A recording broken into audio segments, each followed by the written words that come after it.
Hawaiian sugarcane, which is called Kō, K-O, was brought here 1,000 years ago by the native Hawaiian seafarers as an important part of their culture. And you imagine if you get on a boat and a canoe and you're going to go out through 3,000 miles of open ocean, you're only going to take with you those things that are very meaningful.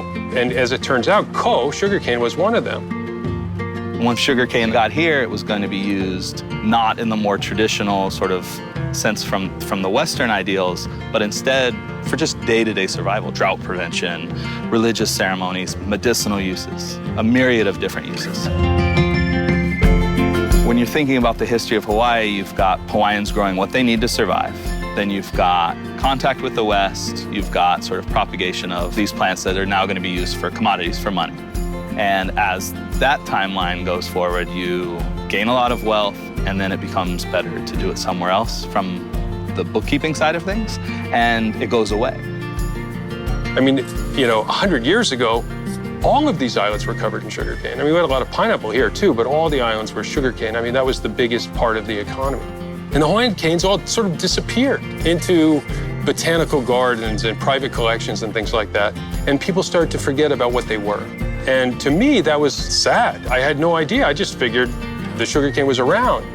And when I decided to start a farm, I would have to, get one sample. Like I'd get one stalk of cane and cut it and plant it. And then as soon as it grew, I'd cut it and plant it again and increase the volume of cane. It took about a year to get about 17 different varieties in the ground. And then it took years and years and years of propagation beyond that to grow the farm.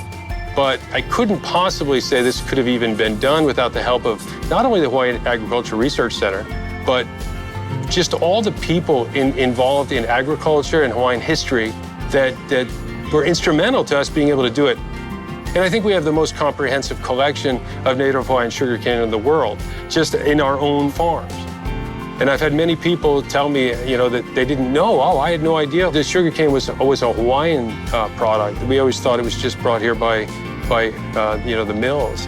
And I just feel really happy that I could, in this place that I'm now calling home, that I have made some small impact in reintroducing something that I think is very important and lost up until now.